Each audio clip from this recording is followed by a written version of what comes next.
Hello guys, আজকেরা আমি একটি কবিতা আবৃত্তি করে শোনাবো। লিখেছেন কাফিন্দ্রনাথ ঠাকুর। কবিতাটির নাম শুকনো ঠোঁট। আচ্ছা, একবার নীরবতায় গিয়ে দেখো, রয়েছে আমার শুকনো ঠোঁট দেহ। আচ্ছা, মানুষ কতটা নীরব হলে হ্যাঁ, নীরবতাকেও ভালোবেসে ফেলে। হ্যাঁ। আরো আরো বুঝেছেন আচ্ছা, ভাই কিছু? না বুঝিনি, আপনি অর্থটা বুঝাই বলতে পারবেন? এখানে যে কি অর্থ দিয়েছে কাফিন্দ্রনাথ আমি নিজেও বুঝতে পারতেছি না কি দিয়েছে সেখানে। ঠিক আছে, তাহলে নেক্সট এখানে আরেকটি আছে, আরেকটি আবৃত্তি করেন, আমার খুব ভালো লাগছে। দিও আমায় ডাক, দিও মায়ের ডাক। এখন আর কাঁদি না, কান্না জমা রাত, আচ্ছা। জীবনে চোখের জল হ্যাঁ। শুকিয়ে গেলে কখনো রাত বেরাতে দিও আমায় ডাক। এখন কথা একটা, কথা কি? রাত বেরাত কেন ডাকবে? এটা তো খুব খারাপ কথা। সে দিনে ডাকতে পারে না? রাত বিরাত তো ডাকা ডাকা যাবে না। যাবে না কেন? হ্যাঁ। এই কাফি এই ভাই কিভাবে সম্ভব? আচ্ছা। এই লেখা চিন্তাটা কোথা থেকে আসে?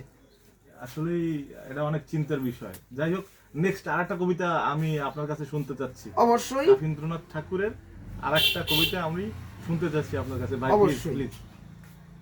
কবিতাটির নাম দিনগুলো কি হলো, জীবনের ব্যক্তিগত প্রতিকার।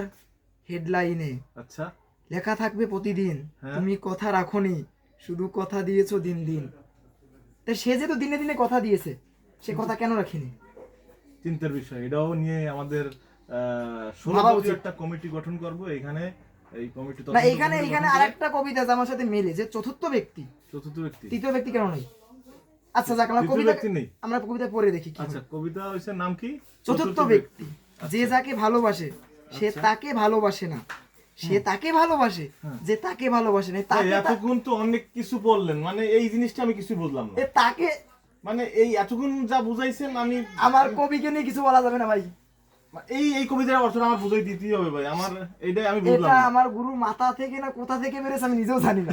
ও আচ্ছা আচ্ছা, ঠিক আছে, ধন্যবাদ ভাই। এই কবিতা আমার শোনার পরে মানে এখন এই এই যে এইটা শোনার পরে আমার আর শুনতে ইচ্ছে করতেছে না। নেক্সট আপনাকে আবার কবিতা আবৃত্তি করার জন্য ডাকবো, অবশ্যই প্লিজ শুনবেন। ধন্যবাদ ধন্যবাদ, ঠিক আছে। অবশ্যই সবাই চ্যানেলটা Guys, সাবস্ক্রাইব করবেন, লাইক করবেন। অবশ্যই। আল্লাহ হাফেজ। থ্যাংক ইউ, ভালো থাকবেন।